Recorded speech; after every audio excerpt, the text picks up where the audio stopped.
এটা বিশেষ সূত্ৰৰ খবৰৰ ভিত্তিত আমি কিছুদিনৰ পৰা আমি এটা অপাৰেশ্যন লঞ্চ কৰি আছিলোঁ। কিছু লোকে হাথিয়াৰ একত্ৰিত কৰিবৰ কাৰণে প্ৰচেষ্টা কৰি আছে, সেইবোৰ সংগঠন খুলিবৰ কাৰণে এনেকুৱা ধৰণৰ খবৰ এটা আমাৰ তাত আছিলে।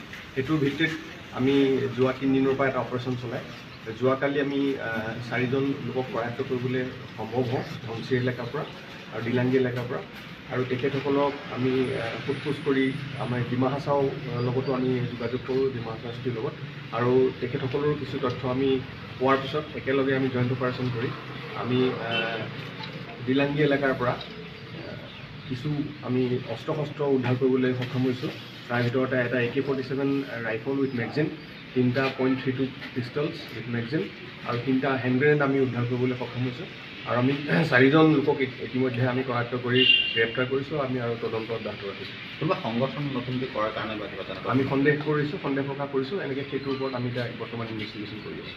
এই 4জনৰ উপৰিও আৰু ছাৰ কোনোবা ধৰিব পৰা সম্ভাৱনা আছে? সম্ভাৱনা এতিয়া থাকিব পাৰে, আমি ইনভেষ্টিগেশ্যনত এতিয়া।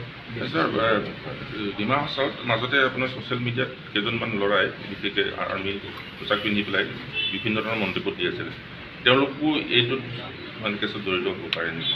এতিয়া তদন্ত কালতহে গম পাব। Thank U.